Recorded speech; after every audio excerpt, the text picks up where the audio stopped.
This is Wizard with a Gun. Upon hearing that name, I immediately thought of this.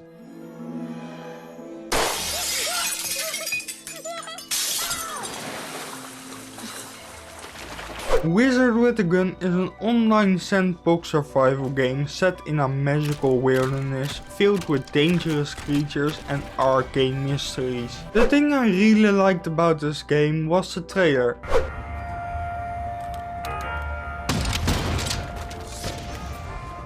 It just looks amazing. For the first look you might think this game is similar to Don't Starve, but when playing it, it's definitely not the same. You are a member of a crew from a ship that has crashed. You're chosen as a replacement for the last crew member, chosen by the Chronomancer to be his mighty warrior, meant to survive in the shadow. Also, can you guys tell me why you can find this guy in the tutorial area? I have no clue why he's there. Your goal is to collect gear so you can put that inside some sort of machine. This machine allows you to roll back time. Rolling back time resets your world and makes it expand a little bit. These gears can be found in certain enemies. Enemies with a gear look like this. You must gather multiple to roll back time further. I'm quite surprised this game has a goal, cause I thought this game would be more like a survival game where you could roam around. The UI of this game is quite interesting. You have a health bar. I hope everyone knows how this works.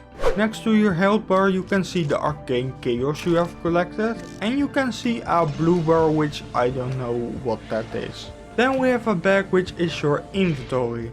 Pretty self-explanatory, but we'll talk about that later on. Next to the bag we have our healing items, which for me just heal too slow. Holding the button shows you a list of healing items that you have. Some don't matter for health and some do. Next to that we have guns and something else placed on your equip bar. As the last slot you have a first edition book, which you can use to learn more information about structures and enemies.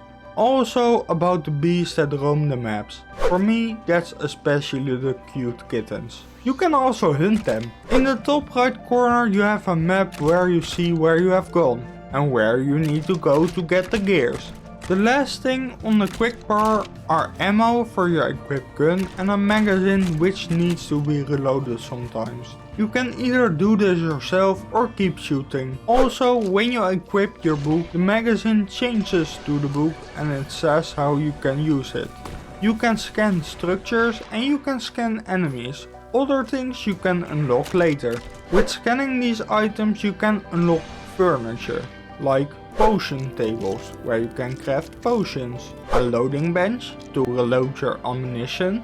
In the beginning most of your stuff will be crafted out of wood, but you don't need to gather all the wood you see, since if you die you lose all your stuff. But you can keep your guns though, so a big tip is that you don't need to scavenge the entire tutorial area like I did.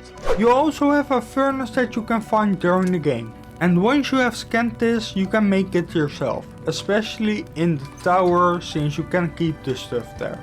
In here you can melt scrap to an iron ingot, but as fuel you must use something like wood. A structure every world has is a doorway. Once you enter this, you are in the tower. At this tower there are more structures. The first structure you need to make use of is soul tethering. You can use this to go back to the tower if you are in a trouble situation.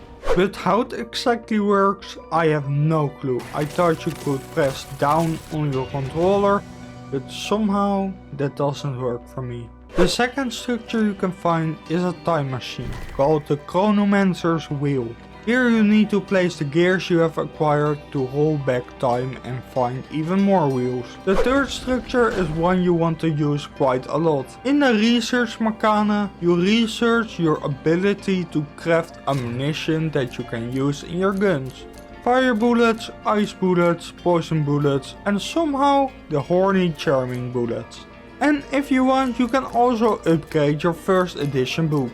The last structure we have for now is the Arcane Annihilator. This destroys items and makes them into raw arcana. At first these structures were a bit weird to me, but I began to love them very quickly. I just like the design of them and what they do. Okay, then we have the inventory screen part. Here you see what items you have acquired. Your backpack features the weapons and the healing items you have. In the box underneath you can find all your items if you haven't died. In the second tab you can see all your equipment, that's what you have chosen for your wizard to wear. In the third tab you can craft a few items. A gun, a healing item, a thing to build structures with, and some sort of Uzi I haven't unlocked yet. The last tab is where you can find some tasks. You will also see what you need to get to make one item. The biggest thing I loved about Wizard with a Gun was the beginning. Not the part where your ship has crashed, but I'm talking about the character customization. Hats, gloves, boots, eye color and backpacks. I use this all to make the greatest wizard. This is all I figured out for now. If you want to see more in the games then click here. Thank you for watching, until next time.